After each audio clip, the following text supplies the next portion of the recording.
What's going on in America today? Why are we over our heads in debt?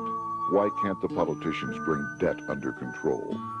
Why are so many people, often both parents now, working at low-paying, dead-end jobs and still making do with less? What's the future of the American economy and way of life? Why does the government tell us inflation is low when the buying power of our paychecks is declining at an alarming rate?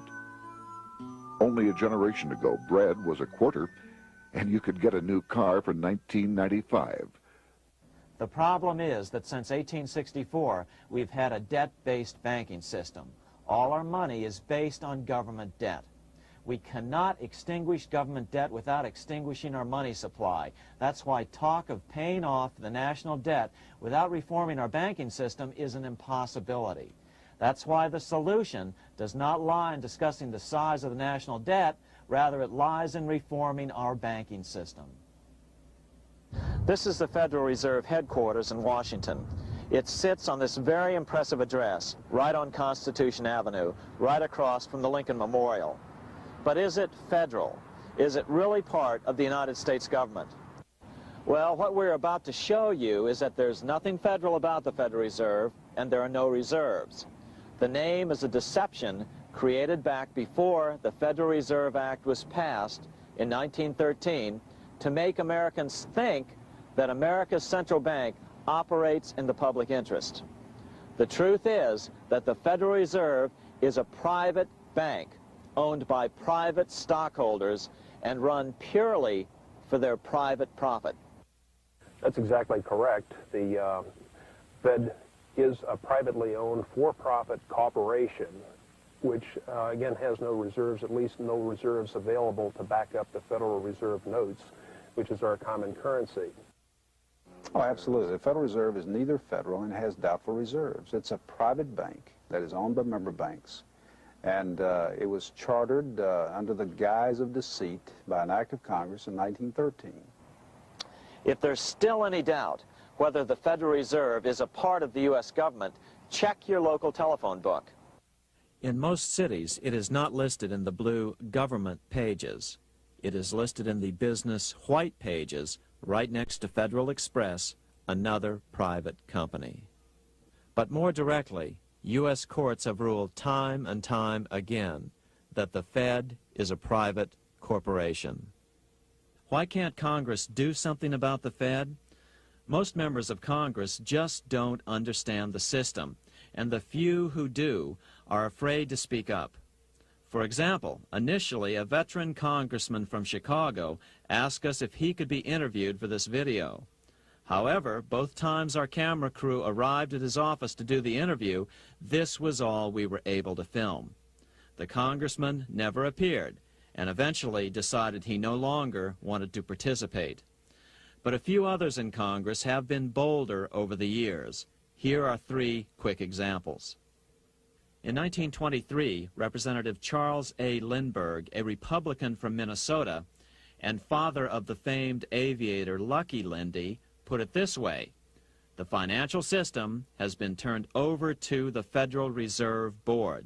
That board administers the finance system by authority of a purely profiteering group.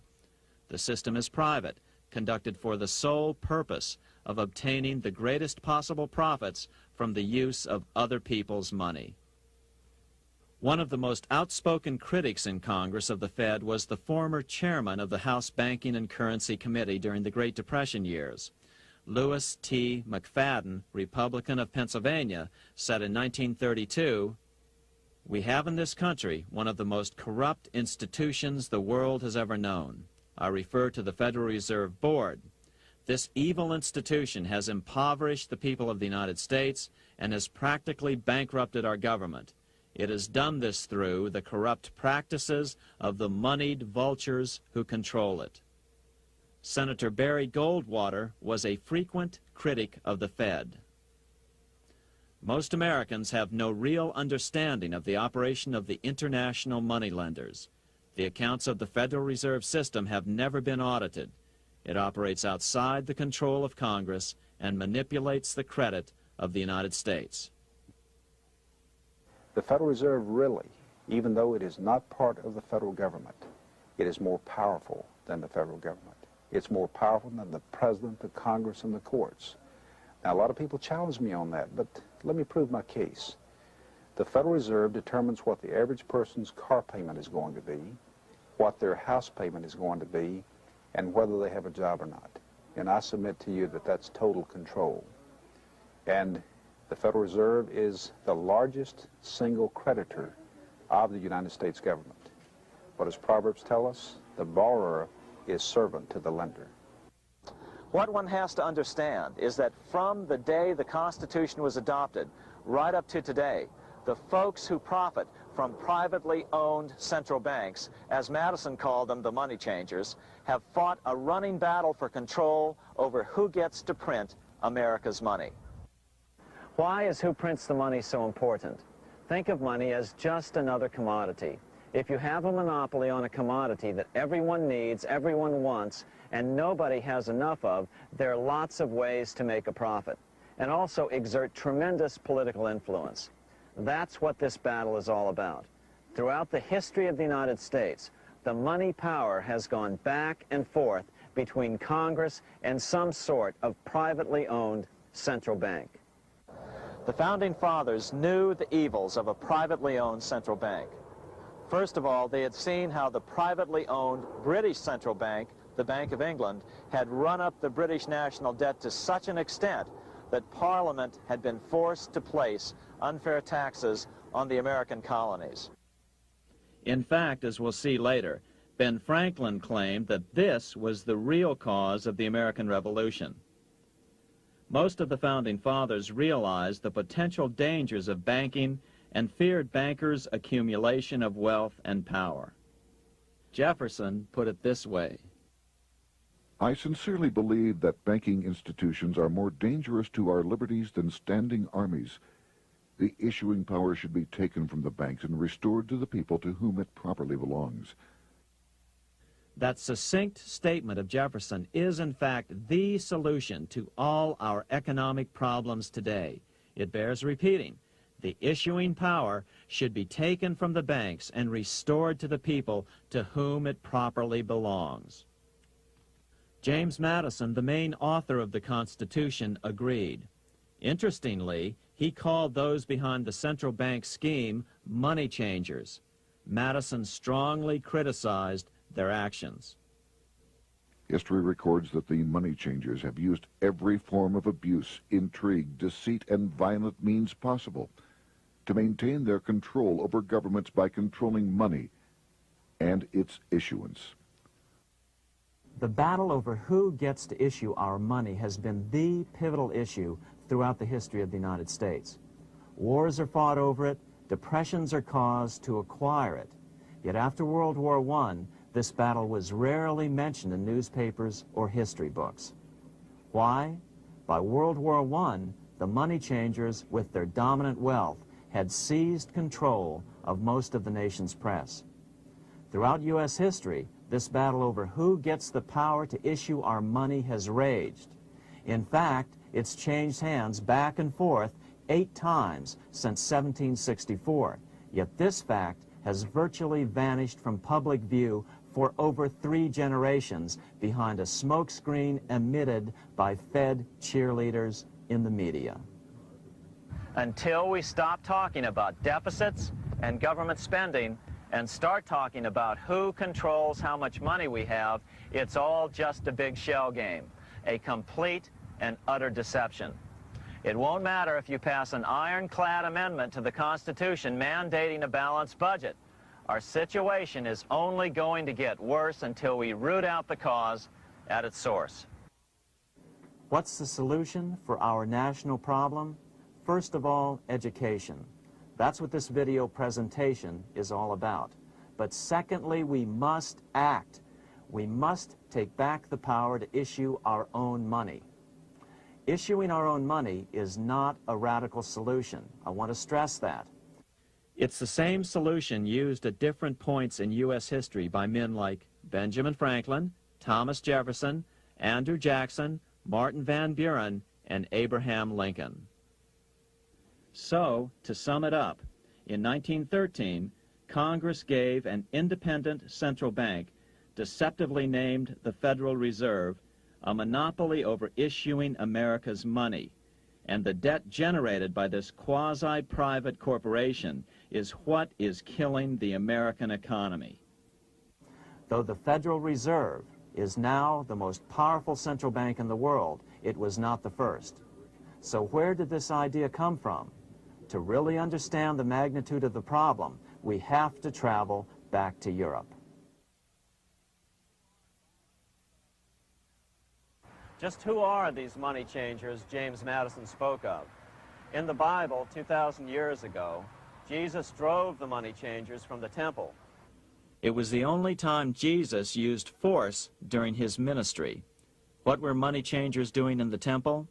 When Jews came to Jerusalem to pay their temple tax, they could only pay it with a special coin, the half shekel of the sanctuary. This was a half ounce of pure silver about this size. It was the only coin around at that time which was pure silver and of assured weight without the image of a pagan emperor. Therefore, to Jews, the half shekel was the only coin acceptable to God. But these coins were not plentiful. The money changers had cornered the market on them. Then they raised the price, just like any other commodity, to whatever the market would bear. In other words, money changers were making exorbitant profits because they held a virtual monopoly on money. The Jews had to pay whatever they demanded. To Jesus, this totally violated the sanctity of God's house.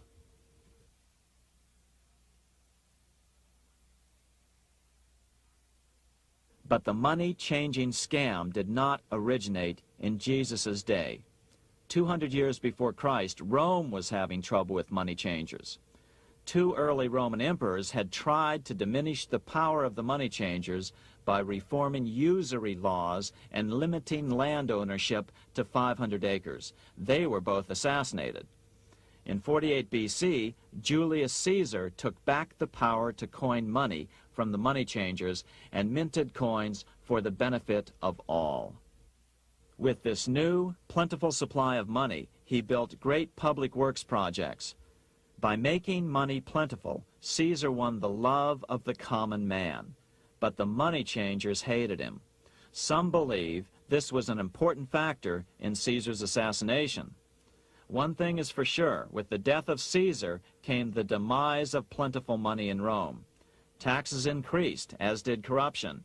Just as in the case of America today, usury and debased coin became the rule. Eventually, the Roman money supply was reduced by 90%. As a result, the common people lost their lands and their homes, just as is about to happen soon in America. With the demise of plentiful money, the masses lost confidence in the Roman government and refused to support it. Rome plunged into the gloom of the Dark Ages.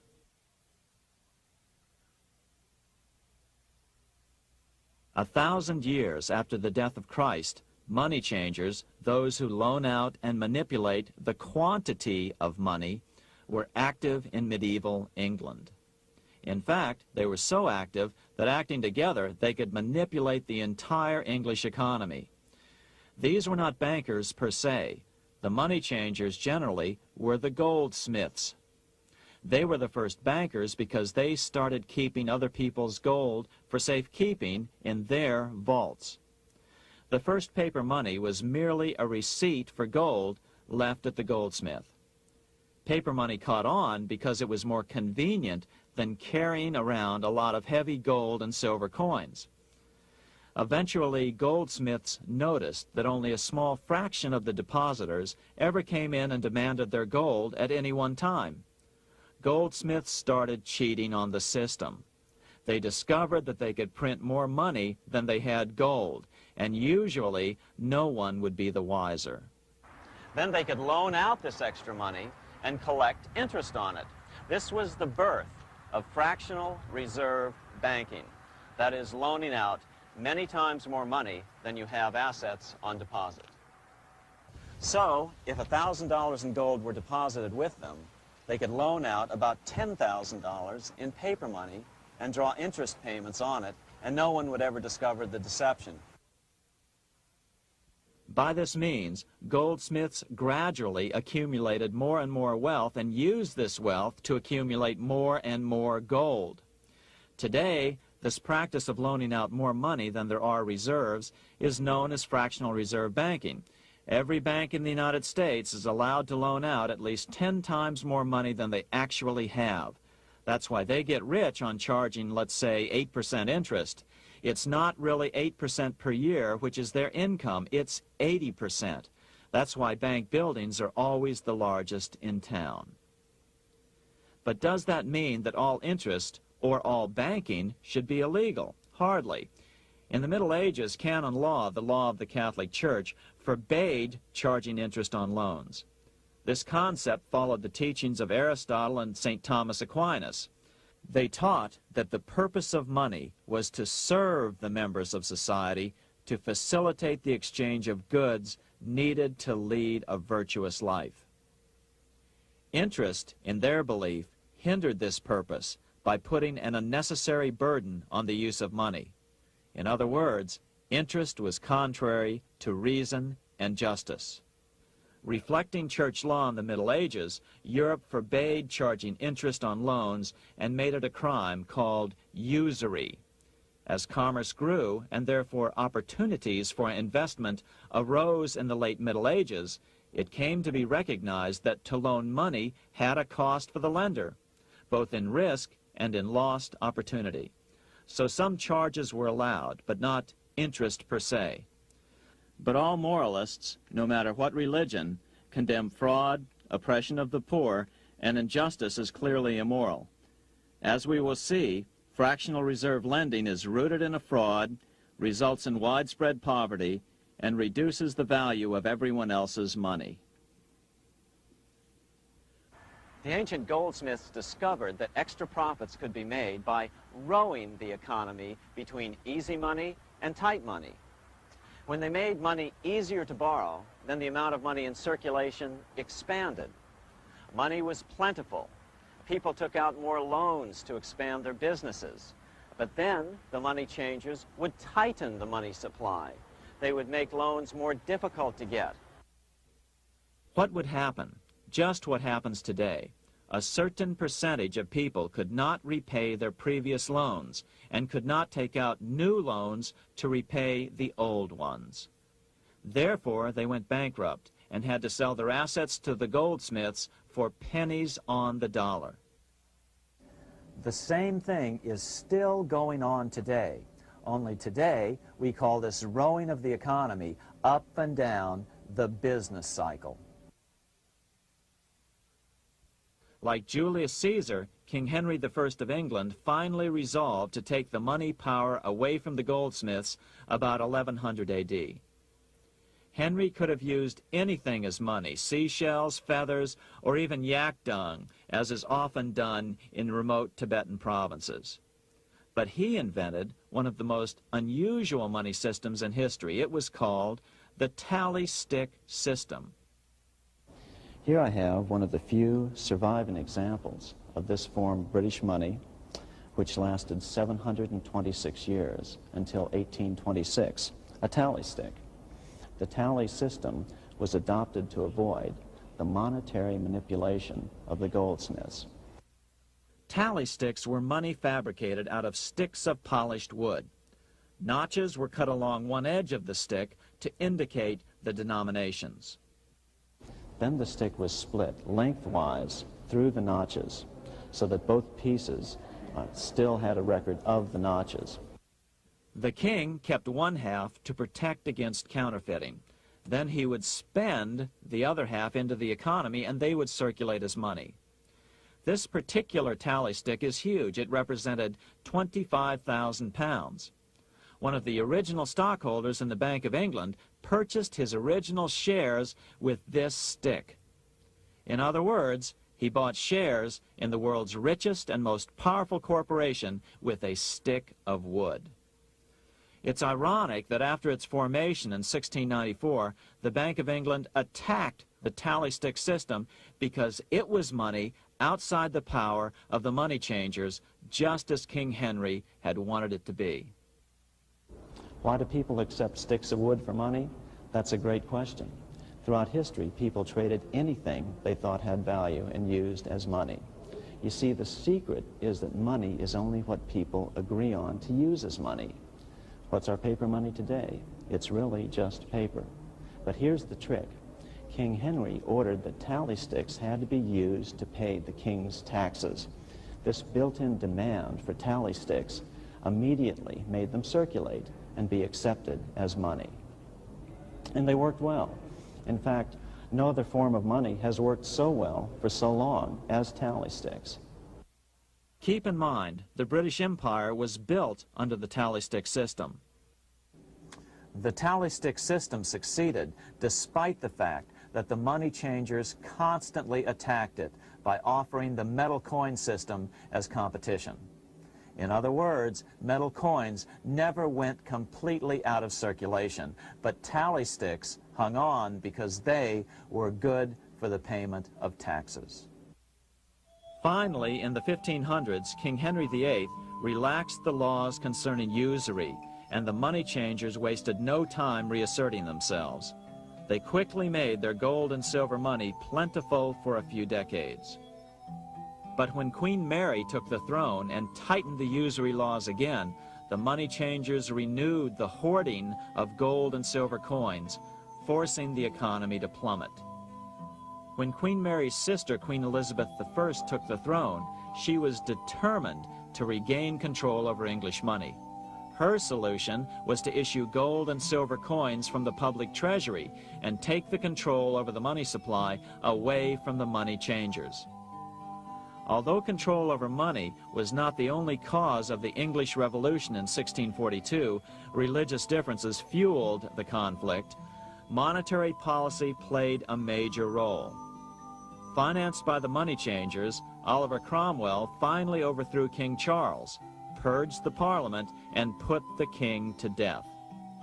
The money changers were immediately allowed to consolidate their financial power.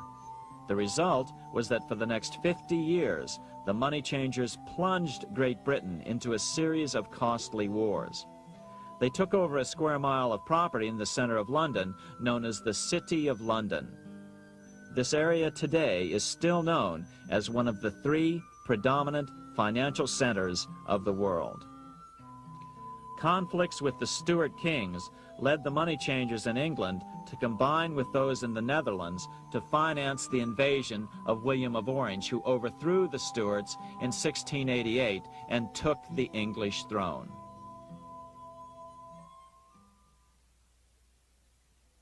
By the end of the 1600s, England was in financial ruin. 50 years of more or less continuous wars with France and Holland had exhausted her. Frantic government officials met with the money changers to beg for the loans necessary to pursue their political purposes. The price was high: a government-sanctioned, privately owned bank which could issue money created out of nothing. It was to be the modern world's first privately owned central bank, the Bank of England. Although it was deceptively called the Bank of England to make the general population think it was part of the government, it was not. Like any other private corporation, the Bank of England sold shares to get started. The investors, whose names were never revealed, were supposed to put up £1.25 million British pounds in gold coin to buy their shares in the bank, but only £750,000 was ever received. Despite that, the bank was duly chartered in 1694 and started out in the business of loaning out several times the money it supposedly had in reserves, all at interest. In exchange, the new bank would loan British politicians as much of the new currency as they wanted, as long as they secured the debt by direct taxation of the British people. So, legalization of the Bank of England amounted to nothing less than legal counterfeiting of a national currency for private gain. Unfortunately, nearly every nation now has a privately controlled central bank using the Bank of England as the basic model. Such is the power of these central banks that they soon take total control over a nation's economy. It soon amounts to nothing but a plutocracy, ruled by the rich. It would be like putting control of the army in the hands of the mafia. The danger of tyranny would be extreme. Yes, we need central banks. No, we do not need them in private hands. The central bank scam is really a hidden tax. The nation sells bonds to the central bank to pay for things it does not have the political will to raise taxes to pay for. But the bonds are purchased with money the central bank creates out of nothing. More money in circulation makes your money worth less. The government gets as much money as it needs, and the people pay for it in inflation. The beauty of the plan is that not one person in 1,000 can figure it out because it's usually hidden behind complex-sounding economics gibberish. With the formation of the Bank of England, the nation was soon awash in money. Prices throughout the country doubled. Massive loans were granted for just about any wild scheme. One venture proposed to drain the Red Sea to recover gold supposedly lost when the Egyptian army drowned pursuing Moses and the Israelites. By 1698, government debt grew from the initial £1.25 million to £16 million. Naturally, taxes were increased and then increased again to pay for all of this. With the British money supply firmly in their grip, the British economy began a wild roller coaster series of booms and depressions, exactly the sort of thing a central bank claims it is determined to prevent. There are two things which I think are intrinsic not just to the Bank of England but to central banking generally.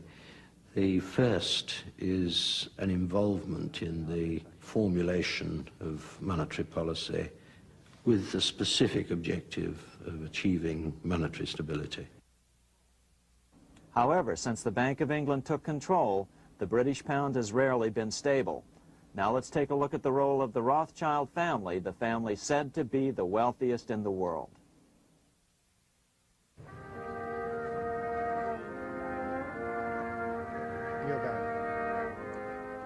This is Frankfurt, Germany. 50 years after the Bank of England opened its doors, a goldsmith named Amschel Moses Bauer opened a coin shop, a counting house, in 1743. And over the door he placed a sign depicting a Roman eagle on a red shield. The shop became known as the Red Shield Firm, or in German, Rothschild. When his son, Amschel Meyer Bauer, inherited the business, he decided to change his name to Rothschild. Amschel soon learned that loaning money to governments and kings was more profitable than loaning to private individuals. Not only were the loans bigger, but they were secured by the nation's taxes.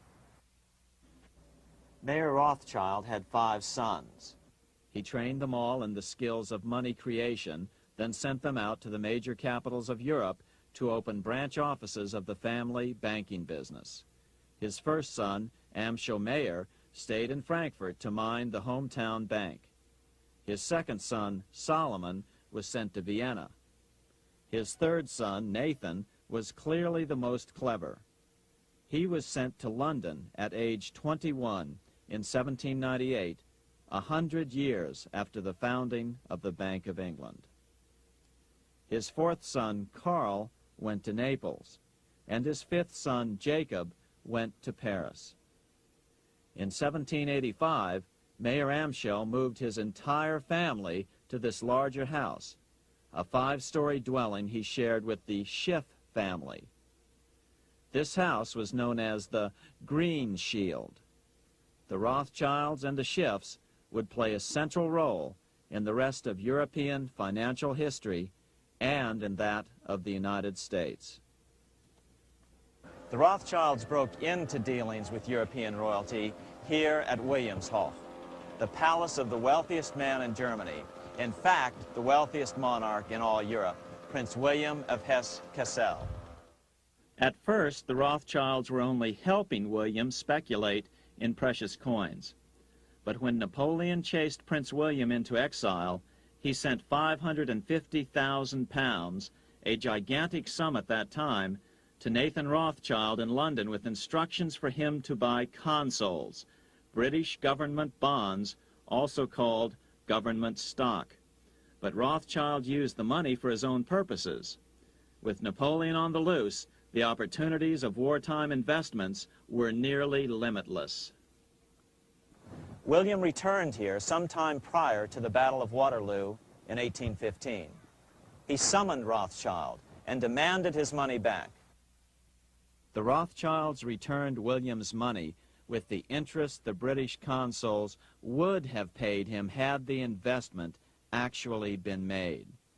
But the Rothschilds kept all the past profits they had made using William's money.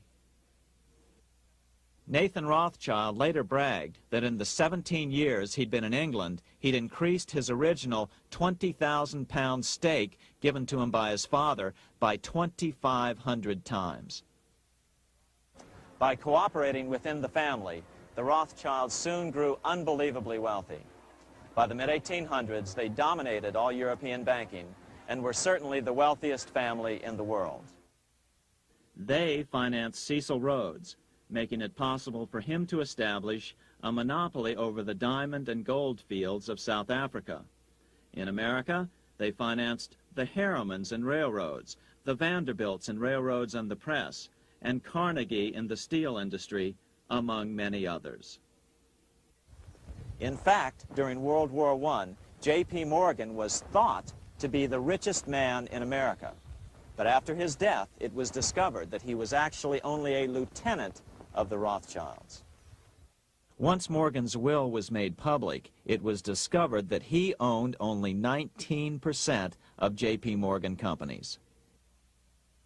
By 1850, James Rothschild, the heir of the French branch of the family, was said to be worth 600 million French francs, 150 million more than all the other bankers in France put together. He built this mansion called Ferrier, just east of Paris. Wilhelm I, on seeing it, exclaimed, "Kings couldn't afford this. It could only belong to a Rothschild." Another 19th century French commentator put it this way: "There is but one power in Europe, and that is Rothschild." There is no evidence that their predominant standing in European or world finance has changed. Now let's take a look at the results the Bank of England had produced on the British economy and how that later was the root cause of the American Revolution.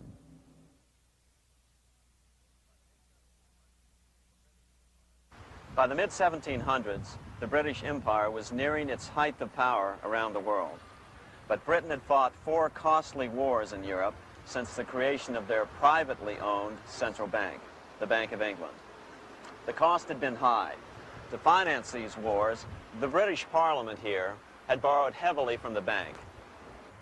By the mid-1700s, the government's debt here in Britain was £140 million, a staggering sum for those days.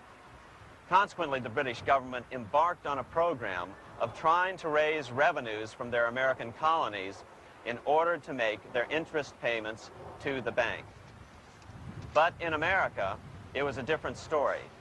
The scourge of a privately owned central bank had not yet hit.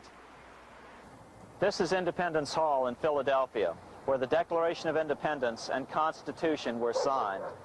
In the mid-1700s, pre-revolutionary America was still relatively poor.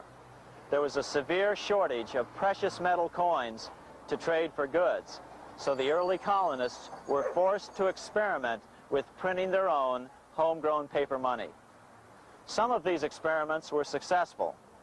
Franklin was a big supporter of the colonies printing their own paper money. In 1757, Franklin was sent to London. He ended up staying for the next 18 years here, nearly until the start of the American Revolution. During this period, the American colonies began to issue their own money. Called colonial scrip, the endeavor was very successful. It provided a reliable medium of exchange, and it also helped to provide a feeling of unity between the colonies. Remember, colonial scrip was just paper money, debt-free money, printed in the public interest, and not backed by gold or silver coin.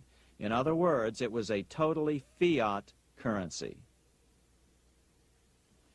One day, officials of the Bank of England asked Franklin how he would account for the newfound prosperity of the colonies. Without hesitation, he replied, "That is simple. In the colonies, we issue our own money. It is called colonial scrip. We issue it in proper proportion to the demands of trade and industry to make the products pass easily from the producers to the consumers. In this manner, creating for ourselves our own paper money, we control its purchasing power, and we have no interest to pay to no one." This was just common sense to Franklin, but you can imagine the impact it had on the Bank of England. America had learned the secret of money, and that genie had to be returned to its bottle as soon as possible.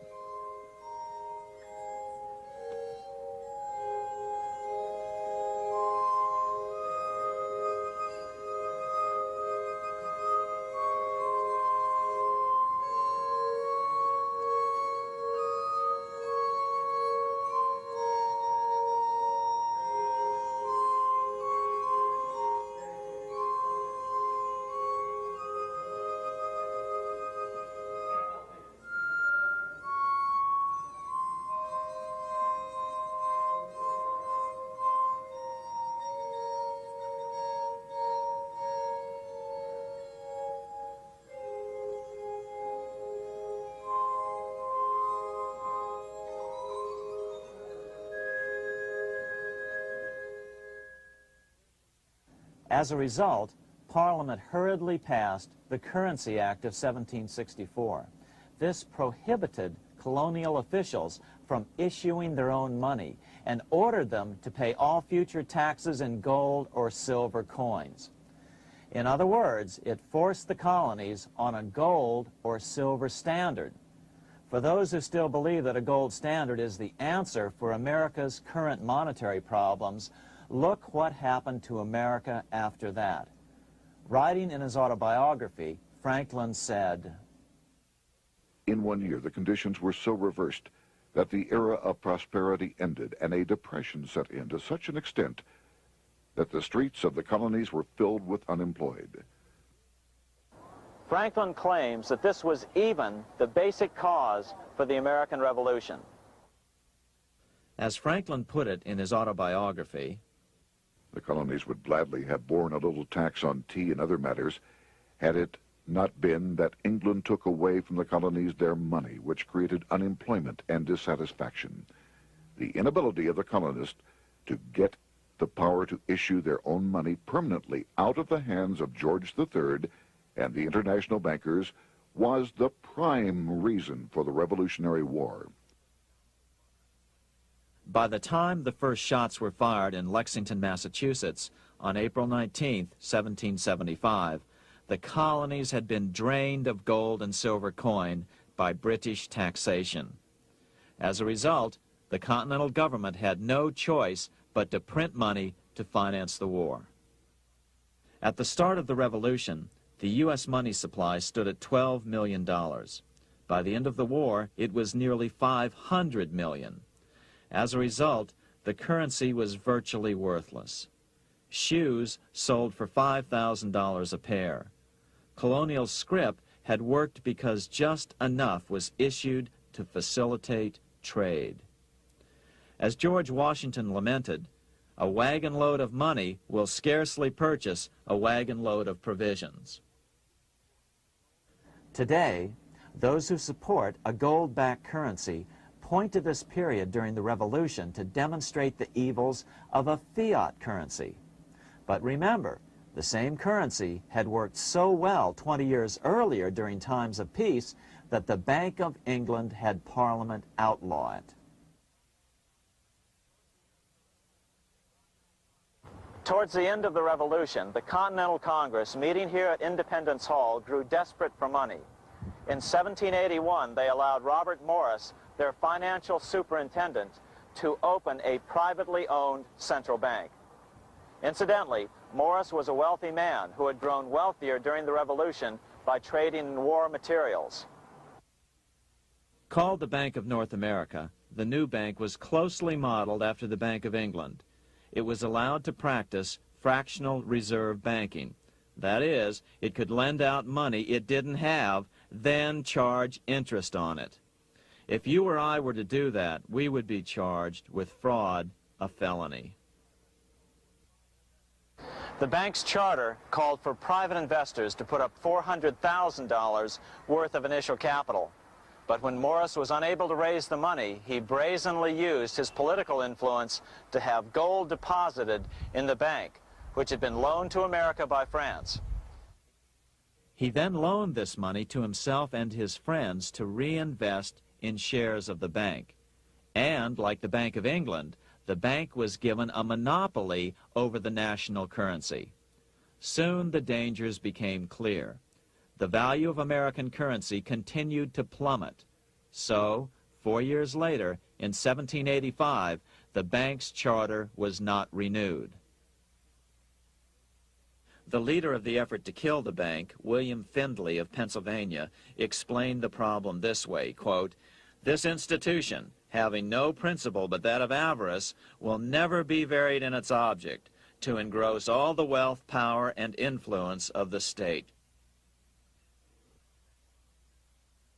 The men behind the Bank of North America, Alexander Hamilton, Robert Morris, and the bank's president, Thomas Whiling, did not give up. Only 6 years later, Hamilton, then Secretary of the Treasury, and his mentor, Morris, rammed a new privately owned central bank through the new Congress. Called the first bank of the United States, Thomas Whiling again served as the bank's president. The players were the same, only the name of the bank was changed.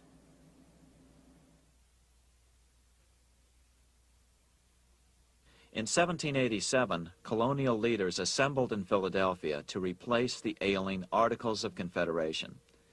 As we saw earlier, both Thomas Jefferson and James Madison were unalterably opposed to a privately owned central bank. They had seen the problems caused by the Bank of England. They wanted nothing of it. As Jefferson later put it, "If the American people ever allow private banks to control the issue of their currency, first by inflation, then by deflation, the banks and the corporations which grow up around them will deprive the people of all property until their children wake up homeless on the continent their fathers conquered." During the debate over the future monetary system, another one of the founding fathers, Gouverneur Morris, castigated the motivations of the owners of the Bank of North America. Gouverneur Morris headed the committee that wrote the final draft of the Constitution. Morris knew the motivations of the bank well. Along with his old boss, Robert Morris, Gouverneur Morris and Alexander Hamilton were the ones who had presented the original plan for the Bank of North America to the Continental Congress in the last year of the Revolution. In a letter he wrote to James Madison on July 2nd, 1787, Gouverneur Morris revealed what was really going on. "The rich will strive to establish their dominion and enslave the rest. They always did. They always will. They will have the same effect here as elsewhere if we do not, by the power of government, keep them in their proper spheres." Despite the defection of Gouverneur Morris from the ranks of the bank, Hamilton, Robert Morris, Thomas Whiling, and their European backers were not about to give up. They convinced the bulk of the delegates to the Constitutional Convention to not give Congress the power to issue paper money. Most of the delegates were still reeling from the wild inflation of the paper currency during the Revolution. They had forgotten how well colonial scrip had worked before the war. But the Bank of England had not. The money changers could not stand to have America printing her own money again. So the Constitution is silent on the matter. This grievous defect left the door wide open for the money changers, just as they had planned.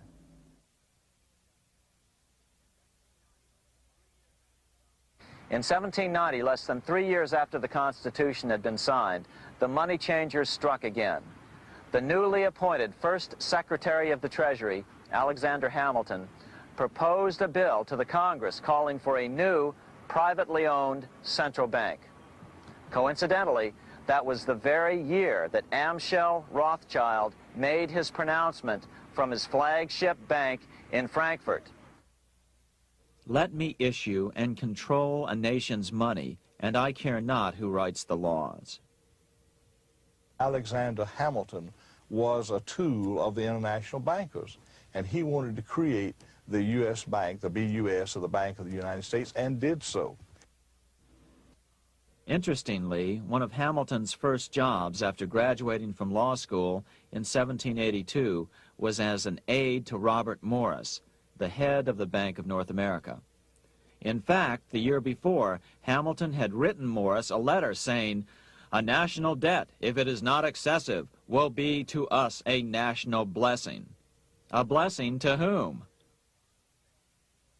After a year of intense debate, in 1791, Congress passed the bill and gave it a 20-year charter. The new bank was to be called the First Bank of the United States, or BUS. Here we are in front of the First Bank of the United States in Philadelphia. The bank was given a monopoly on printing U.S. currency, even though 80% of its stock would be held by private investors.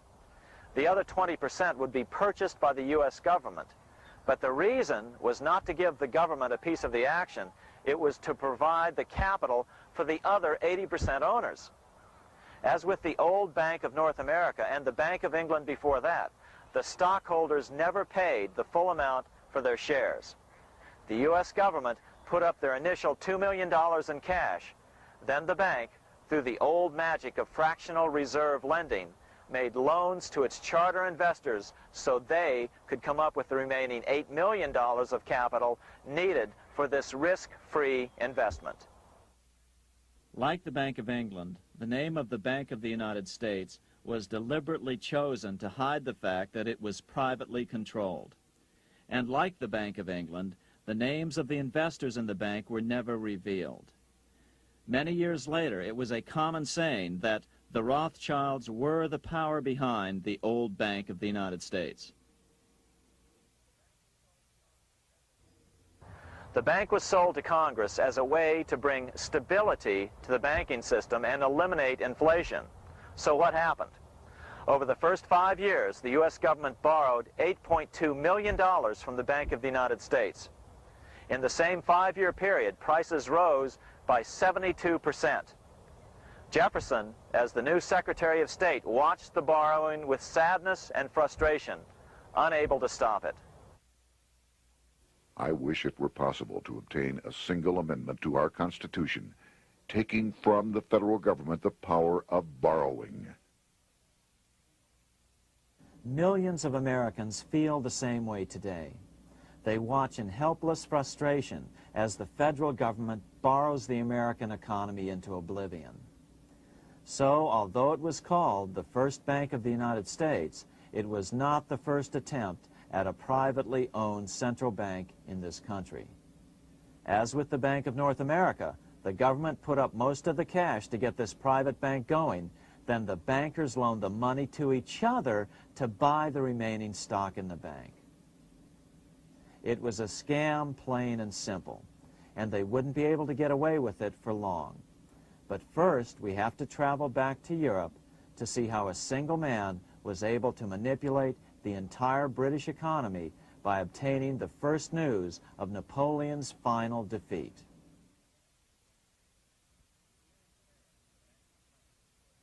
Here in Paris, the Bank of France was organized in 1800, just like the Bank of England. But Napoleon decided France had to break free of debt, and he never trusted the Bank of France. He declared that when a government is dependent upon bankers for money, the bankers, not the leaders of the government, are in control.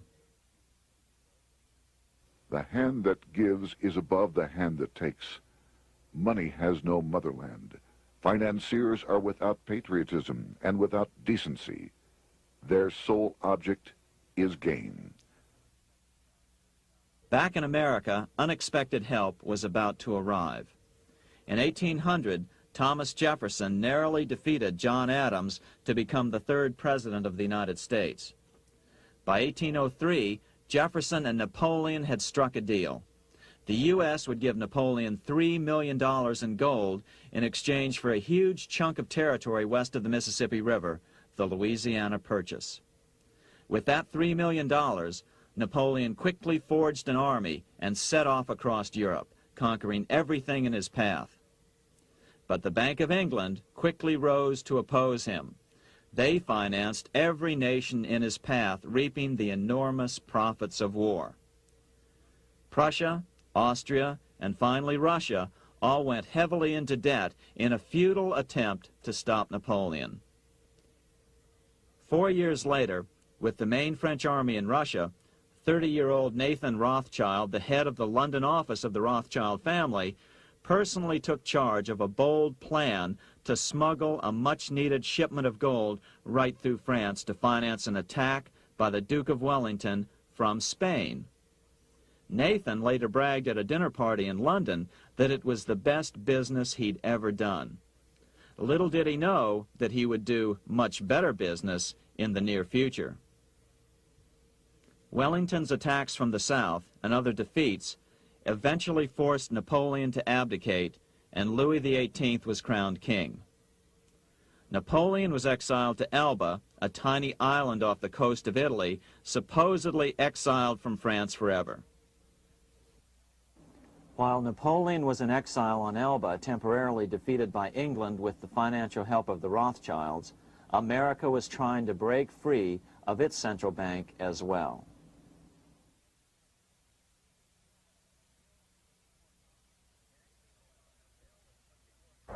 In 1811, a bill was put before Congress to renew the charter of the Bank of the United States.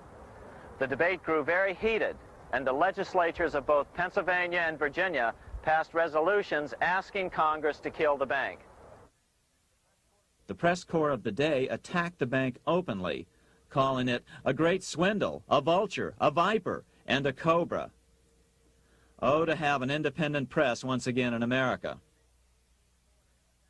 A congressman named P.B. Porter attacked the bank from the floor of Congress, saying if the bank's charter was renewed, Congress, quote, will have planted in the bosom of this Constitution a viper, which one day or another will sting the liberties of this country to the heart, close quote.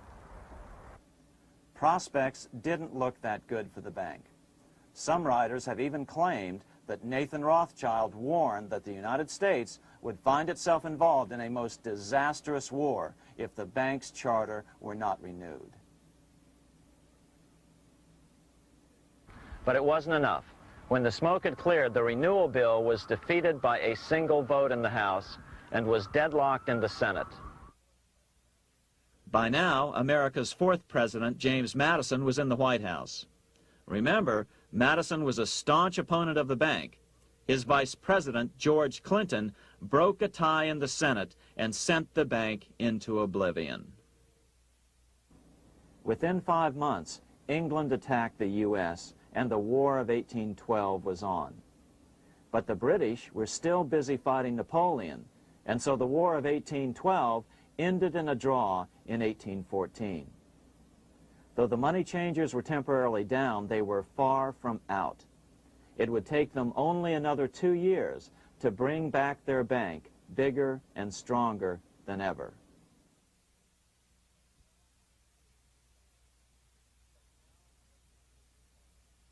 But now let's return to Napoleon, because nothing else in history more aptly demonstrates the ingenuity of the Rothschild family than their control of the British stock market after Waterloo. In 1815, a year after the end of the War of 1812 in America, Napoleon escaped his exile and returned to Paris. French troops were sent out to capture him, but such was his charisma that the soldiers rallied around their old leader and hailed him as their emperor once again. In March of 1815, Napoleon equipped an army which Britain's Duke of Wellington defeated less than 90 days later at Waterloo. Some writers claim Napoleon borrowed £5 million from the Bank of England to rearm, but it appears these funds actually came from the Ouvard banking house in Paris. Nevertheless, from about this point on, it was not unusual for privately controlled central banks to finance both sides in a war. Why would a central bank finance opposing sides in a war? Because war is the biggest debt generator of them all. A nation will borrow any amount for victory. The ultimate loser is loaned just enough to hold out the vain hope of victory, and the ultimate winner is given enough to win. Besides, such loans are usually conditioned upon the guarantee that the victor will honor the debts of the vanquished.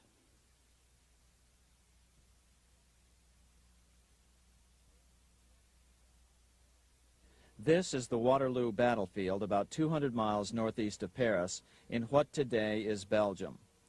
Here Napoleon suffered his final defeat, but not before thousands of French and Englishmen gave their lives on a steamy summer day in July of 1815. Right over there, on June 18, 1815, 74,000 French troops met 67,000 troops from Britain and other European nations. The outcome was certainly in doubt. In fact, had Napoleon attacked a few hours earlier, he would probably have won the battle. But no matter who won or lost, back in London, Nathan Rothschild planned to use the opportunity to try to seize control over the British stock and bond market and possibly even the Bank of England. Rothschild stationed a trusted agent, a man named Rothworth, on the north side of the battlefield, closer to the English Channel. Once the battle had been decided, Rothworth took off for the Channel. He delivered the news to Nathan Rothschild a full 24 hours before Wellington's own courier. Rothschild hurried to the stock market and took up his usual position in front of an ancient pillar. All eyes were on him. The Rothschilds had a legendary communications network. If Wellington had been defeated and Napoleon was loose on the continent again, Britain's financial situation would become grave indeed. Rothschild looked saddened. He stood there motionless, eyes downcast. Then suddenly he began selling. Other nervous investors saw that Rothschild was selling. It could only mean one thing. Napoleon must have won, Wellington must have lost. The market plummeted. Soon everyone was selling their consols, their British government bonds, and prices dropped sharply. But then Rothschild started secretly buying up the consols through his agents for only a fraction of their worth hours before. Myths, legends, you say? 100 years later, the New York Times ran a story which said that Nathan's grandson had attempted to secure a court order to suppress a book with this stock market story in it.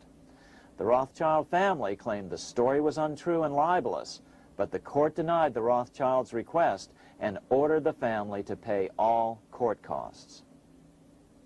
What's even more interesting about this story is that some authors claim that the day after the Battle of Waterloo, in a matter of hours, Nathan Rothschild came to dominate not only the bond market, but the Bank of England as well.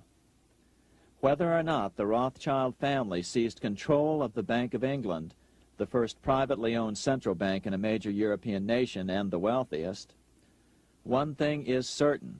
By the mid-1800s, the Rothschilds were the richest family in the world, bar none. They dominated the new government bond markets and branched into other banks and industrial concerns. In fact, the rest of the 19th century was known as the Age of the Rothschilds. Despite this overwhelming wealth, the family has generally cultivated an aura of invisibility.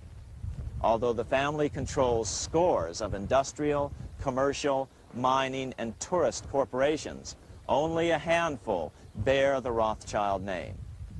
By the end of the 19th century, one expert estimated that the Rothschild family controlled half the wealth of the world. Whatever the extent of their vast wealth, it is reasonable to assume that their percentage of the world's wealth has increased since then. But since the turn of the century, the Rothschilds have cultivated the notion that their power has somehow waned even as their wealth increases.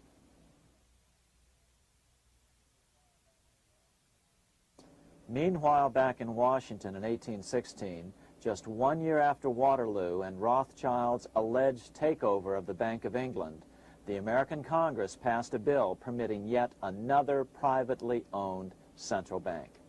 This bank was called the Second Bank of the United States. The new bank's charter was a copy of the previous banks. The U.S. government would own 20% of the shares of the bank. Of course, the federal share was paid by the Treasury up front into the bank's coffers. Then, through the magic of fractional reserve lending, it was transformed into loans to private investors who then bought the remaining 80% of the shares. Just as before, the primary stockholders remained a secret. But it is known that the largest block of shares, about 1/3 of the total, were sold to foreigners. As one observer put it, it is certainly no exaggeration to say that the Second Bank of the United States was rooted as deeply in Britain as it was in America. So, by 1816, some authors claim the Rothschilds had taken control over the Bank of England and backed a new, privately owned central bank in America as well.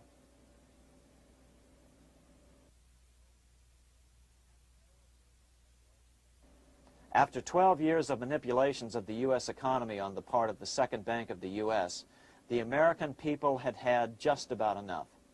Opponents of the bank nominated a dignified senator from Tennessee, Andrew Jackson, the hero of the Battle of New Orleans, to run for president. This is his home, the Hermitage. No one gave Jackson a chance initially. The bank had long ago learned how the political process could be controlled with money. To the surprise and dismay of the money changers, Jackson was swept into office in 1828. Jackson was determined to kill the bank at the first opportunity and wasted no time in trying to do so. But the bank's 20-year charter didn't come up for renewal until 1836, the last year of his second term, if he could survive that long. During his first term, Jackson contented himself with rooting out the bank's many minions from government service. He fired 2,000 of the 11,000 employees of the federal government. In 1832, with his re-election approaching, the bank struck an early blow, hoping Jackson would not want to stir up controversy. They asked Congress to pass a renewal bill 4 years early. Naturally, Congress complied, then sent it to the president for signing. But Jackson weighed in with both feet. Old Hickory, never a coward, vetoed the bill. His veto message is one of the great American documents. It clearly lays out the responsibility of the American government towards its citizens, rich and poor. It is not our own citizens only who are to receive the bounty of our government. More than 8 million of the stock of this bank are held by foreigners. Is there no danger to our liberty and independence in a bank that in its nature has so little to bind it to our country? Controlling our currency, receiving our public monies, and holding thousands of our citizens' independence would be more formidable and dangerous than a military power of the enemy. If government would confine itself to equal protection and, as heaven does its rains, shower its favor alike on the high and the low, the rich and the poor, it would be an unqualified blessing. In the act before me, there seems to be a wide and unnecessary departure from these just principles. Later that year, in July 1832, Congress was unable to override Jackson's veto. Now Jackson had to stand for re-election. Jackson took his argument directly to the people. For the first time in U.S. history, Jackson took his presidential campaign on the road. Before then, presidential candidates stayed at home and looked presidential. His campaign slogan was Jackson and no bank. The The National Republican Party ran Senator Henry Clay against Jackson. Despite the fact that the bankers poured over $3 million into Clay's campaign, Jackson was reelected by a landslide in November of 1832. Despite his presidential victory, Jackson knew the battle was only beginning. "The hydra of corruption is only scotched, not dead," said the newly elected president. Jackson ordered his new Secretary of Treasury, Lewis McLean, to start removing the government's deposits from the second bank and start placing them in state banks. But McLean refused to do so. Jackson fired him and appointed William J. Duane as the new Secretary of the Treasury. Duane also refused to comply with the president's requests, and so Jackson fired him as well and then appointed Roger B. Taney to the office. Taney did withdraw government funds from the bank starting on October 1st, 1833. Jackson was jubilant. "I have it chained. I'm ready with screws to draw every tooth and then the stumps." But the bank was not yet done fighting. Its head, Nicholas Biddle, used his influence to get the Senate to reject Taney's nomination. Then, in a rare show of arrogance, Biddle threatened to cause a depression if the bank was not rechartered. This worthy president thinks that because he has scalped Indians and imprisoned judges, he is to have his way with the bank. He is mistaken. Next, in an unbelievable fit of honesty for a central banker, Biddle admitted that the bank was going to make money scarce to force Congress to restore the bank. Nothing but widespread suffering will produce any effect on Congress. Our only safety is in pursuing a steady course of firm restriction, and I have no doubt that such a course will ultimately lead to restoration of the currency and the recharter of the bank. What a stunning revelation. Here was the pure truth, revealed with shocking clarity. Biddle intended to use the money contraction power of the bank to cause a massive depression until America gave in. Unfortunately, this has happened time and time again throughout U.S. history and is about to happen again in today's world. Nicholas Biddle made good on his threat. The bank sharply contracted the money supply by calling in old loans and refusing to extend new ones. A financial panic ensued, followed by a deep depression. Naturally, Biddle blamed Jackson for the crash, saying that it was caused by the withdrawal of federal funds from the bank. Unfortunately, his plan worked well. Wages and prices sagged. Unemployment soared along with business bankruptcies. The nation quickly went into an uproar. Newspaper editors blasted Jackson in editorials. The bank threatened to withhold payments, which then could be made directly to key politicians for their support. Within only months, Congress assembled in what was called the panic session. 6 months after he had withdrawn funds from the bank, Jackson was officially censured by a resolution which passed the Senate by a vote of 26 to 20. It was the first time a president had ever been censured by Congress. Jackson lashed out at the bank. "You are a den of vipers. I intend to rout you out, and by eternal God, I will rout you out." America's fate teetered on a knife edge. If Congress could muster enough votes to override Jackson's veto, the bank would be granted another 20-year monopoly or more over America's money, time enough to consolidate its already great power. Then a miracle occurred. The governor of Pennsylvania came out supporting President Jackson and strongly criticized the bank. On top of that, Biddle had been caught boasting in public about the bank's plan to crash the economy. Suddenly, the tide shifted. In April of 1834, the House of Representatives voted 134 to 82 against rechartering the bank. This was followed up by an even more lopsided vote to establish a special committee to investigate whether the bank had caused the crash.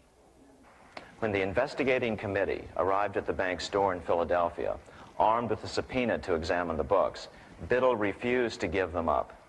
Nor would he allow inspection of correspondence with congressmen relating to their personal loans and advances he'd made to them.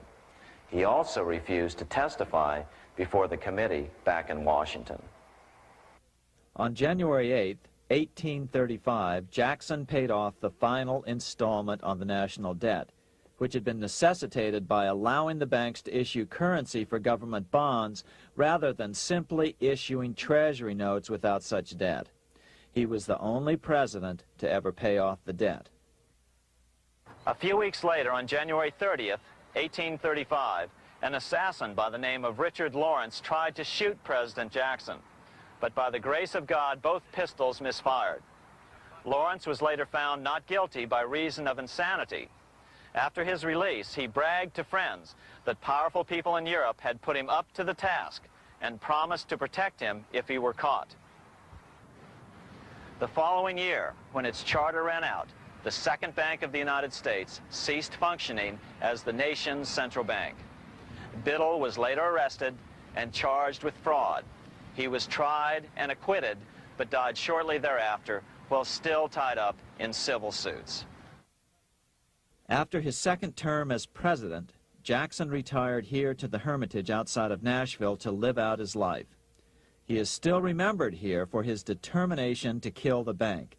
In fact, he killed it so well that it took the money changers 77 years to undo the damage. When asked what his most important accomplishment had been, Jackson replied, "I killed the bank." Unfortunately, even Jackson failed to grasp the entire picture and its root cause. Although Jackson had killed the central bank, the most insidious weapon of the money changers, fractional reserve banking, remained in use by the numerous state-chartered banks. This fueled economic instability in the years before the Civil War. Still, the central bankers were out, and as a result, America thrived as it expanded westward.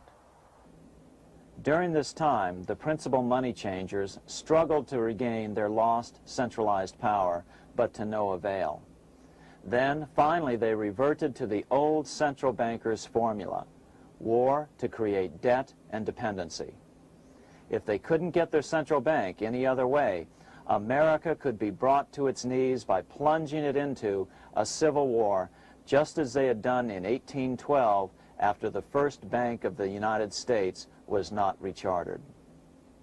1 month after the inauguration of Abraham Lincoln, the first shots of the American Civil War were fired here at Fort Sumter, South Carolina, on April 12, 1861. Certainly slavery was a cause for the Civil War, but not the primary cause. Lincoln knew that the economy of the South depended upon slavery, and so before the Civil War, he had no intention of eliminating it. Lincoln had put it this way in his inaugural address only 1 month earlier. I have no purpose, directly or indirectly, to interfere with the institution of slavery in the states where it now exists. I believe I have no lawful right to do so, and I have no inclination to do so. Even after the first shots were fired here at Fort Sumter, Lincoln continued to insist that the Civil War was not about the issue of slavery. My paramount objective is to save the Union, and it is not either to save or destroy slavery. If I could save the Union without freeing any slave, I would do it. So what was the Civil War all about? There were many factors at play. Northern industrialists had used protective tariffs to prevent the southern states from buying cheaper European goods. Europe retaliated by stopping cotton imports from the South. The southern states were in a double financial bind. They were forced to pay more for most of the necessities of life, while their income from cotton exports plummeted. The South was angry. But there were other factors at work. The money changers were still stung by America's withdrawal from their control 25 years earlier. Since then, America's wildcat economy had made the nation rich, a bad example for the rest of the world. The central bankers now saw an opportunity to split the rich new nation, to divide and conquer by war. Was this just some sort of wild conspiracy theory at the time? Well, let's take a look at what a well-placed observer of the scene had to say at the time. His name was Otto von Bismarck, Chancellor of Germany, the man who united the German states a few years later. The division of the United States into federations of equal force was decided long before the Civil War by the high financial powers of Europe. These bankers were afraid that the United States, if they remained as one bloc and as one nation, would attain economic and financial independence which would upset their financial domination over the world. Within months after the first shots here at Fort Sumter, the central bankers loaned Napoleon III of France, the nephew of the Waterloo Napoleon, 210 million francs to seize Mexico and station troops along the southern border of the U.S., taking advantage of their war to violate the Monroe Doctrine and return Mexico to colonial rule. No matter what the outcome of the Civil War, a weakened America, heavily indebted to the money changers, would open up Central and South America once again to European colonization and domination. The very thing America's Monroe Doctrine had forbade in 1823. At the same time, Great Britain moved 11,000 troops into Canada and positioned them menacingly along America's northern border. The British fleet went to war alert should their quick intervention be called for. Lincoln knew he was in a double bind. That's why he agonized over the fate of the Union. There was a lot more to it than just differences between the North and the South. That's why his emphasis was always on union and not merely the defeat of the South. But Lincoln needed money to win. In 1861, Lincoln and his Secretary of Treasury, Salmon P. Chase, went to New York to apply for the necessary loans. The money changers, anxious to see the Union fail, offered loans at 24 to 36% interest. Lincoln said thanks, but no thanks, and returned to Washington. Lincoln sent for an old friend, Colonel Dick Taylor of Chicago, and put him on the problem of financing the war. During one meeting, Lincoln asked Taylor what he'd discovered. Taylor put it this way. Why, Lincoln, that is easy. Just get Congress to pass a bill authorizing the printing of full legal tender treasury notes, and pay your soldiers with them, and go ahead and win your war with them also. When Lincoln asked if the people of the United States would accept the notes, Taylor said, "The people, or anyone else, will not have any choice in the matter if you make them full legal tender. They will have the full sanction of the government and be just as good as any money, as Congress is given that express right by the Constitution." So that's exactly what Lincoln did. In 1862-63, he printed up $450 million worth of the new bills. In order to distinguish them from other banknotes in circulation, he printed them in green ink on the back side. That's why the notes were called greenbacks. With this new money, Lincoln paid the troops and bought their supplies. During the course of the war, nearly $450 million worth of greenbacks were printed at no interest to the federal government. Lincoln understood who was really pulling the strings and what was at stake for the American people. This is how he explained his rationale. The government should create, issue, and circulate all the currency and credit needed to satisfy the spending power of the government and the buying power of consumers. The privilege of creating and issuing money is not only the supreme prerogative of government, but it is the government's greatest creative opportunity. By the adoption of these principles, the taxpayers will be saved immense sums of interest. Money will cease to be master and become the servant of humanity. A truly incredible editorial in the London Times explained the central bankers' attitude towards Lincoln's greenbacks. If this mischievous financial policy, which has its origins in North America, shall become indurated down to a fixture, then That government will furnish its own money without cost. It will pay off debts and be without debt. It will have all the money necessary to carry on its commerce. It will become prosperous without precedent in the history of the world. The brains and wealth of all countries will go to North America. That country must be destroyed, or it will destroy every monarchy on the globe.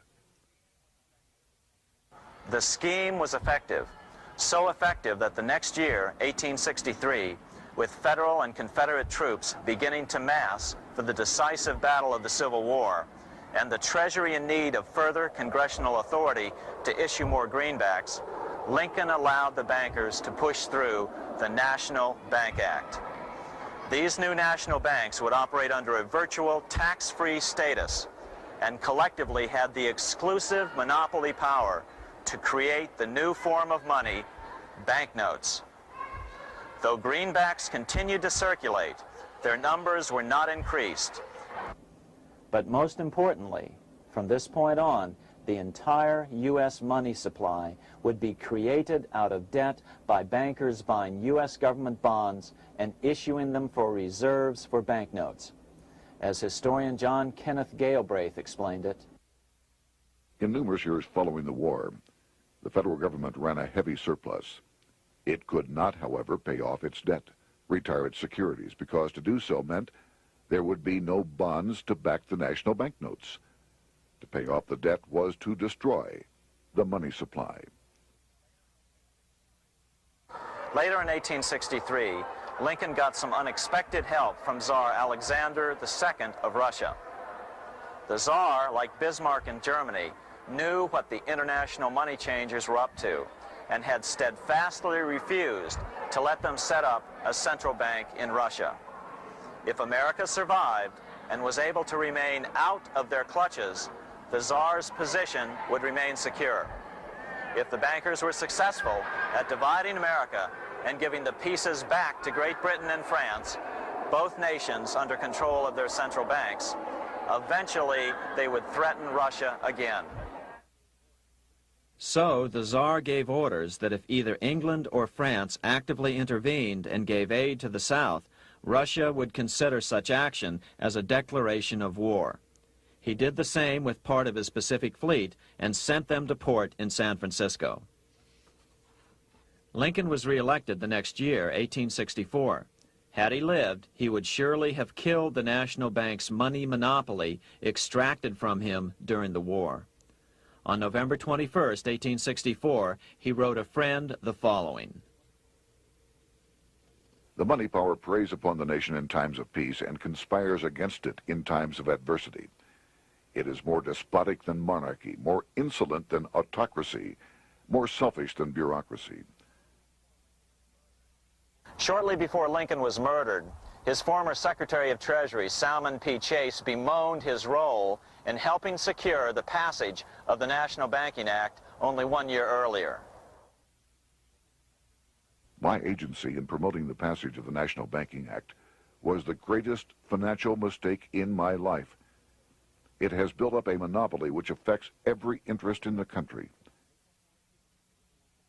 On April 14, 1865, 41 days after his second inauguration and just 5 days after Lee surrendered to Grant at Appomattox, Lincoln was shot by John Wilkes Booth at Ford's Theater. Bismarck, Chancellor of Germany, lamented the death of Abraham Lincoln. The death of Lincoln was a disaster for Christendom. There was no man in the United States great enough to wear his boots. I fear that foreign bankers, with their craftiness and tortuous tricks, will entirely corrupt the exuberant riches of America and use it systematically to corrupt modern civilization. They will not hesitate to plunge the whole of Christendom into wars and chaos in order that the earth should become their inheritance. Bismarck well understood the money changers' plan. Allegations that international bankers were responsible for Lincoln's assassination surfaced in Canada 70 years later in 1934. Gerald G. McGeer, a popular and well-respected Canadian attorney, revealed this stunning charge in a 5-hour speech before the Canadian House of Commons, blasting Canada's debt-based money system. Remember, it was 1934, the height of the Great Depression, which was ravaging Canada as well. McGeer had obtained evidence deleted from the public record, provided to him by Secret Service agents at the trial of John Wilkes Booth after Booth's death. McGeer said it showed that Booth was a mercenary working for the international bankers. According to an article in the Vancouver Sun of May 2nd, 1934, Abraham Lincoln, the martyred emancipator of the slaves, was assassinated through the machinations of a group representative of the international bankers who feared the United States president's national credit ambitions. There was only one group in the world at that time who had any reason to desire the death of Lincoln. They were the men opposed to his national currency program and who had fought him throughout the whole Civil War on his policy of greenback currency. Interestingly, McGeer claimed that Lincoln was assassinated not only because international bankers wanted to reestablish a central bank in America, but because they also wanted to base America's currency on gold. Gold they controlled. In other words, put America on a gold standard. Lincoln had done just the opposite by issuing U.S. notes, greenbacks, which were based purely on the good faith and credit of the United States. The article quoted McGeer as saying, "They were the men interested in the establishment of the gold standard and the right of the bankers to manage the currency and credit of every nation in the world. With Lincoln out of the way, they were able to proceed with that plan and did proceed with it in the United States. Within 8 years after Lincoln's assassination, silver was demonetized and the gold standard money system set up in the United States." Not since Lincoln has the U.S. issued debt-free United States notes. These red-sealed bills, which were issued in 1963, were not a new issue from President Kennedy, but merely the old greenbacks reissued year after year. In another act of folly and ignorance, the 1994 Regal Act actually authorized the replacement of Lincoln's greenbacks with debt-based notes. In other words, greenbacks were in circulation in the United States until 1994. Why was silver bad for the bankers and gold good? Simple. Because silver was plentiful in the United States. It was very hard to control. Gold was, and always has been, scarce. Throughout history, it has been relatively easy to monopolize gold, but silver has historically been 15 times more plentiful. With Lincoln out of the way, the money changers' next objective was to gain complete control over America's money. This was no easy task. With the opening of the American West, silver had been discovered in huge quantities. On top of that, Lincoln's greenbacks were generally popular. Despite the European central bankers' deliberate attacks on greenbacks, they continued to circulate in the United States, in fact, until a few years ago. According to historian W. Cleon Skousen, right after the Civil War, there was considerable talk about reviving Lincoln's brief experiment with the constitutional monetary system. Had not the European Money Trust intervened, it would have no doubt become an established institution. It is clear that the concept of America printing her own debt-free money sent shockwaves throughout the European central banking elite. They watched with horror as Americans clamored for more greenbacks. They may have killed Lincoln, but support for his monetary ideas grew. On April 12, 1866, nearly 1 year to the day of Lincoln's assassination, Congress went to work at the bidding of the European central banking interests. It passed the Contraction Act, authorizing the Secretary of the Treasury to begin to retire some of the greenbacks in circulation and thereby contract the money supply. Authors Theodore R. Thorin and Richard F. Warner explained the results of the money contraction in their classic book on the subject, The Truth in Money Book. The hard times which occurred after the Civil War could have been avoided if the greenback legislation had continued as President Lincoln had intended. Instead, there were a series of money panics, what we call recessions, which put pressure on Congress to enact legislation to place the banking system under centralized control. Eventually, the Federal Reserve Act was passed on December 23rd, 1913. In other words, the money changers wanted two things: the reinstitution of a central bank under their exclusive control, and two, an American currency backed by gold. Their strategy was twofold. First of all, cause a series of panics to try to convince the American people that only centralized control of the money supply could provide economic stability. And secondly, remove so much money from the system that most Americans would be so desperately poor that they either wouldn't care or would be too weak to oppose the bankers. In 1866, there was $1.8 billion in currency in circulation in the United States, about $50.46 per capita. In 1867 alone, $500 million, $500 million, was removed from the U.S. money supply. 10 years later, in 1876, America's money supply was reduced to only $600 million. In other words, 2/3 of America's money had been called in by the bankers. Only $14.60 per capita remained in circulation. 10 years later, the money supply had been reduced to only $400 million, even though the population had boomed.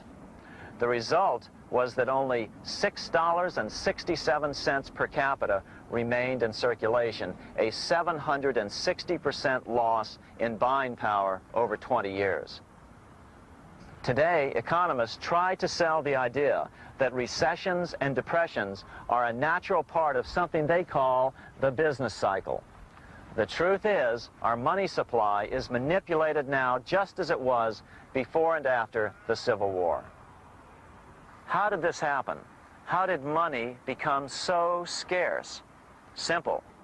Bank loans were called in and no new ones were given. In addition, silver coins were melted down. In 1872, a man named Ernest Sed was given 100,000 pounds, about $500,000, by the Bank of England and sent to America to bribe necessary congressmen to get silver demonetized. He was told that if that was not sufficient, to draw an additional 100,000 pounds or as much more as was necessary. The next year, Congress passed the Coinage Act of 1873, and the minting of silver dollars abruptly stopped. In fact, Representative Samuel Hooper, who introduced the bill in the House, acknowledged that Mr. Sed actually drafted the legislation. But it gets even worse than that. In 1874, Sed himself admitted who was behind the scheme. I went to America in the winter of 1872-73, authorized to secure, if I could, the passage of a bill demonetizing silver. It was in the interest of those I represented, the governors of the Bank of England, to have it done. By 1873, gold coins were the only form of coin money. But the contest over control of America's money was not yet over. Only 3 years later, in 1876, with 1/3 of America's workforce unemployed, the population was growing restless. People were clamoring for a return to the greenback money system of President Lincoln, or a return to silver money, anything that would make money more plentiful. That year, Congress created the United States Silver Commission to study the problem. Their report clearly blamed the monetary contraction on the national bankers. The report is interesting because it compares the deliberate money contraction by the national bankers after the Civil War to the fall of the Roman Empire. The disaster of the Dark Ages was caused by decreasing money and falling prices. Without money, civilization could not have had a beginning, and with a diminishing supply, it must languish, and unless relieved, finally perish. At the Christian era, the metallic money of the Roman Empire amounted to $1,800,000,000. By the end of the 15th century, it had shrunk to less than $200 million. History records no other such disastrous transition as that from the Roman Empire to the Dark Ages.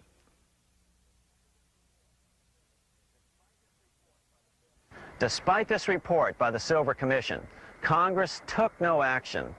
The next year, 1877, riots broke out from Pittsburgh to Chicago. The torches of starving vandals lit up the sky. The bankers huddled to decide what to do. They decided to hang on. Now that they were back in control to a certain extent, they were not about to give it up. At the meeting of the American Bankers Association that year, they urged their membership to do everything in their power to put down the notion of a return to greenbacks. The ABA Secretary, James Buell, authored a letter to the members which blatantly called on the banks to subvert not only Congress, but the press. It is advisable to do all in your power to sustain such prominent daily and weekly newspapers, especially the agricultural and religious press, as will oppose the greenback issue of paper money, and that you will also withhold patronage from all applicants who are not willing to oppose the government issue of money. To repeal the act creating banknotes or to restore to circulation the government issue of money will be to provide the people with money and will therefore seriously affect our individual profits as bankers and lenders. See your congressman at once and engage him to support our interest that we may control legislation. As political pressure mounted in Congress for change, the press tried to turn the American people away from the truth. The New York Tribune put it this way on January 10th, 1878. "The capital of the country is organized at last, and we will see whether Congress will dare to fly in its face." But it didn't work entirely. On February 28, 1878, Congress passed the Sherman Law, allowing the minting of a limited number of silver dollars, ending the 5-year hiatus. This did not end gold backing of the currency, however, nor did it completely free silver. Previous to 1873, anyone who brought silver to the U.S. Mint could have it struck into silver dollars free of charge. No longer. But at least some money began to flow back into the economy again. With no further threat to their control, the bankers loosened up on loans, and the post-Civil War depression was finally ended. 3 years later, the American people elected Republican James Garfield president. Garfield understood how the economy was being manipulated. As a congressman, he had been chairman of the Appropriations Committee and was a member of Banking and Currency. After his inauguration, he slammed the money changers publicly in 1881. Whoever controls the volume of money in any country is absolute master of all industry and commerce. And when you realize that the entire system is very easily controlled, one way or another, by a few powerful men at the top, you will not have to be told how periods of inflation and depression originate. Unfortunately, within a few weeks of making this statement, on July 2nd of 1881, President Garfield was assassinated.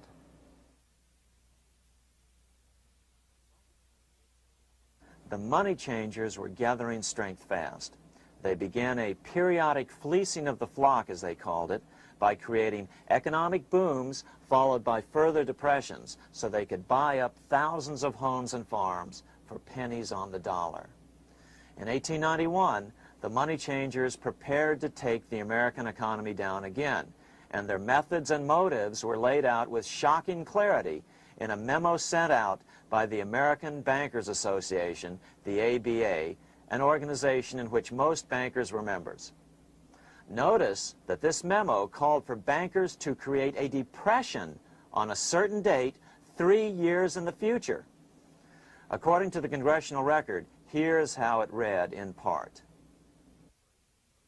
On September 1st, 1894, we will not renew our loans under any consideration. On September 1st, we will demand our money.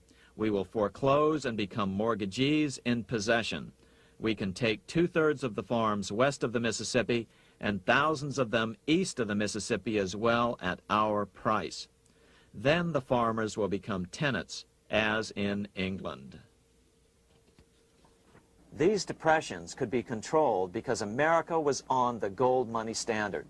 Since gold is scarce, it's one of the easiest commodities to manipulate. People wanted silver money legalized again so they could escape the stranglehold the money changers had on gold money. People wanted silver money reinstated, reversing Mr. Said's Act of 1873, by then called the Crime of '73. By 1896, the issue of more silver money had become the central issue in the presidential campaign. William Jennings Bryan, a senator from Nebraska, ran for president as a Democrat on the free silver issue. At the Democratic National Convention in Chicago, he made an emotional speech which won him the nomination, entitled Crown of Thorns and Cross of Gold. Though Bryan was only 36 years old at the time, this speech is widely regarded as the most famous oration ever made before a political convention. In the dramatic conclusion, Bryan said,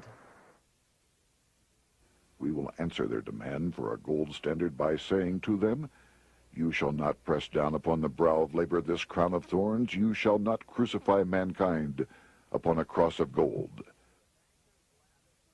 The bankers lavishly supported the Republican candidate, William McKinley, who favored the gold standard. The resulting contest was amongst the most fiercely contested presidential races in American history. Bryan made over 600 speeches in 27 states. The McKinley campaign got manufacturers and industrialists to inform their employees that if Bryan were elected, all factories and plants would close and there would be no work. The ruse succeeded. McKinley beat Bryan by a small margin. Bryan ran for president again in 1900 and in 1908, but fell short each time. During the 1912 Democratic Convention, Bryan was a powerful figure who helped Woodrow Wilson win the nomination. When Wilson became president, he appointed Bryan as Secretary of State, but Bryan soon became disenchanted with the Wilson administration. Bryan served only 2 years in the Wilson administration before resigning in 1915 over the highly suspicious sinking of the Lusitania, the event which was used to drive America into World War I. Although William Jennings Bryan never gained the presidency, his efforts delayed the money changers for 17 years from attaining their next goal, a new, privately owned central bank for America.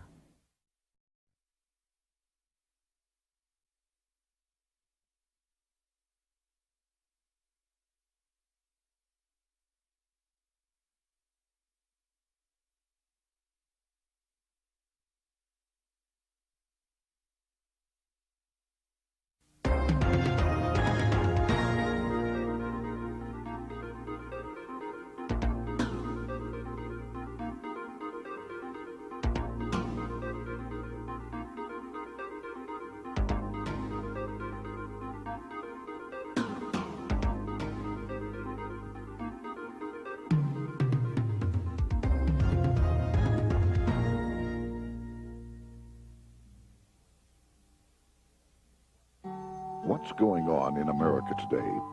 Why are we over our heads in debt? Why can't the politicians bring debt under control? Why are so many people, often both parents now, working at low-paying, dead-end jobs and still making do with less? What's the future of the American economy and way of life?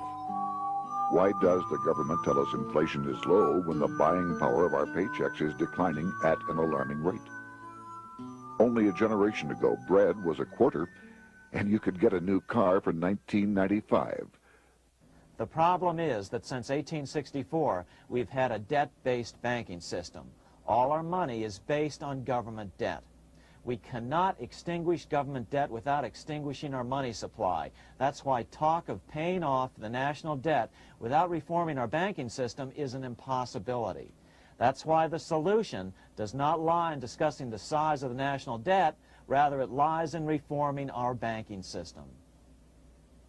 This is the Federal Reserve headquarters in Washington. It sits on this very impressive address, right on Constitution Avenue, right across from the Lincoln Memorial. But is it federal? Is it really part of the United States government? Well, what we're about to show you is that there's nothing federal about the Federal Reserve, and there are no reserves. The name is a deception created back before the Federal Reserve Act was passed in 1913 to make Americans think that America's central bank operates in the public interest. The truth is that the Federal Reserve is a private bank owned by private stockholders and run purely for their private profit. That's exactly correct. The Fed... Senator Barry Goldwater was a frequent critic of the Fed. Most Americans have no real understanding of the operation of the international moneylenders. The accounts of the Federal Reserve System have never been audited.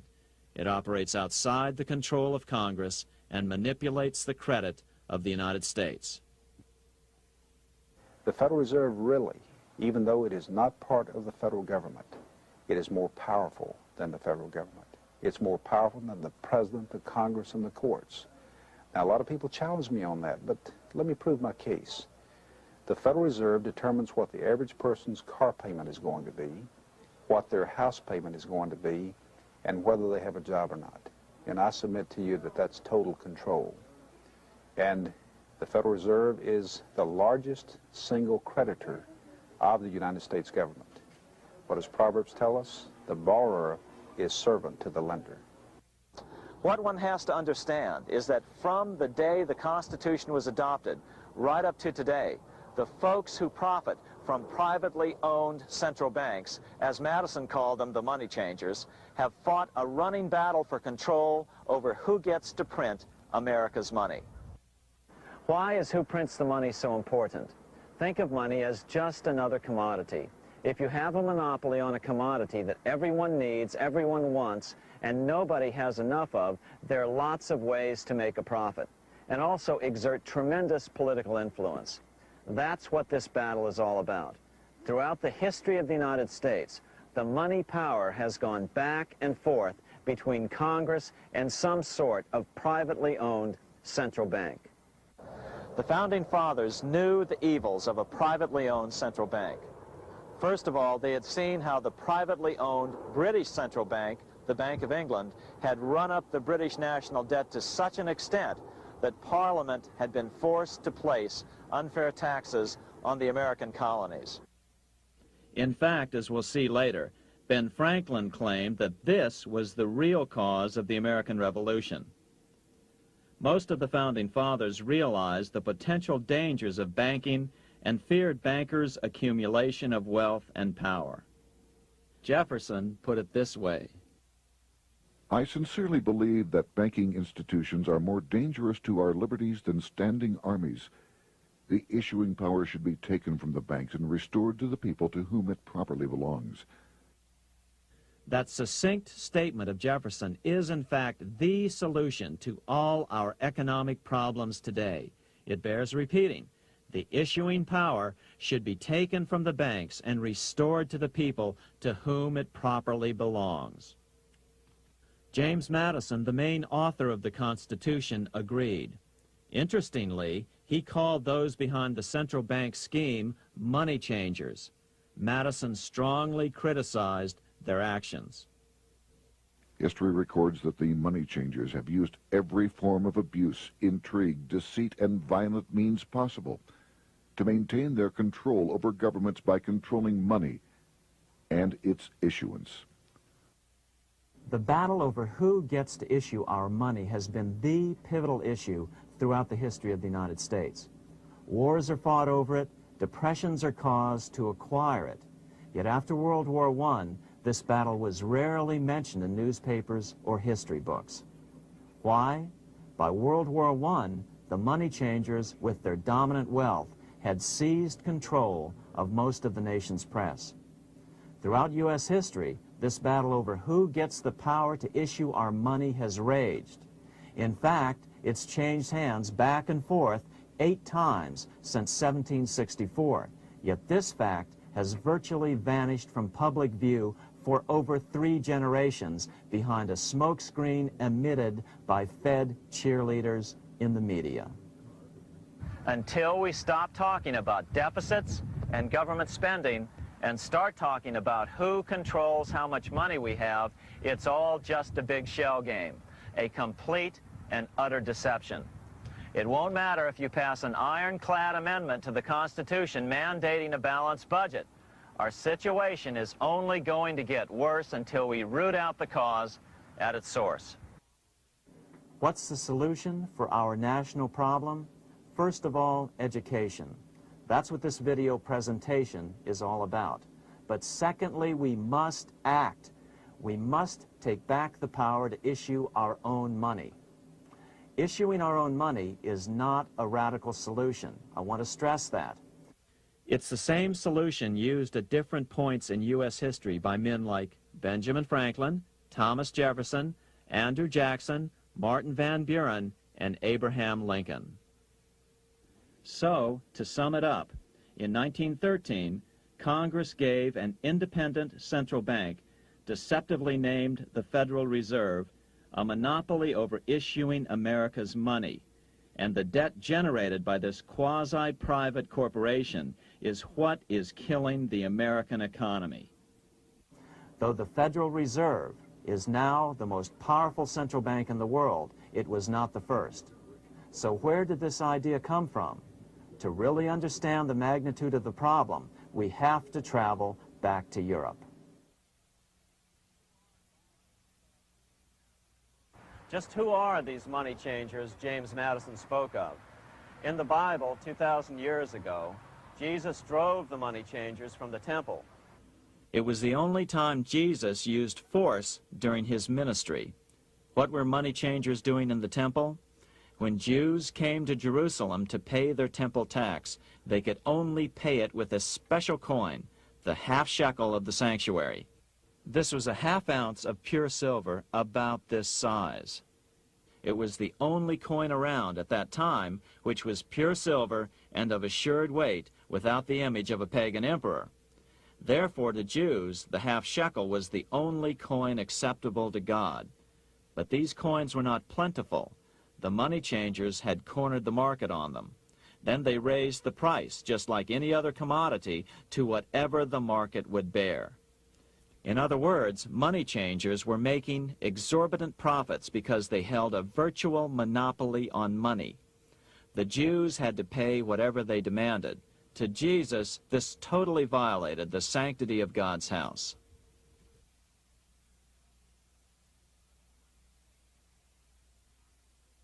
But the money-changing scam did not originate in Jesus' day. 200 years before Christ, Rome was having trouble with money changers. 2 early Roman emperors had tried to diminish the power of the money changers by reforming usury laws and limiting land ownership to 500 acres. They were both assassinated. In 48 BC, Julius Caesar took back the power to coin money from the money changers and minted coins for the benefit of all. With this new, plentiful supply of money, he built great public works projects. By making money plentiful, Caesar won the love of the common man. But the money changers hated it. Is a privately owned for-profit corporation which, again, has no reserves, at least no reserves available to back up the Federal Reserve notes, which is our common currency. Oh, absolutely. The Federal Reserve is neither federal and has doubtful reserves. It's a private bank that is owned by member banks. And it was chartered under the guise of deceit by an act of Congress in 1913. If there's still any doubt whether the Federal Reserve is a part of the U.S. government, check your local telephone book. In most cities, it is not listed in the blue government pages. It is listed in the business white pages right next to Federal Express, another private company. But more directly, U.S. courts have ruled time and time again that the Fed is a private corporation. Why can't Congress do something about the Fed? Most members of Congress just don't understand the system, and the few who do are afraid to speak up. For example, initially a veteran congressman from Chicago asked us if he could be interviewed for this video. However, both times our camera crew arrived at his office to do the interview, this was all we were able to film. The congressman never appeared and eventually decided he no longer wanted to participate. But a few others in Congress have been bolder over the years. Here are 3 quick examples. In 1923, Representative Charles A. Lindbergh, a Republican from Minnesota and father of the famed aviator Lucky Lindy, put it this way: the financial system has been turned over to the Federal Reserve Board. That board administers the finance system by authority of a purely profiteering group. The system is private, conducted for the sole purpose of obtaining the greatest possible profits from the use of other people's money. One of the most outspoken critics in Congress of the Fed was the former chairman of the House Banking and Currency Committee during the Great Depression years. Lewis T. McFadden, Republican of Pennsylvania, said in 1932, "We have in this country one of the most corrupt institutions the world has ever known. I refer to the Federal Reserve Board. This evil institution has impoverished the people of the United States and has practically bankrupted our government. It has done this through the corrupt practices of the moneyed vultures who control it."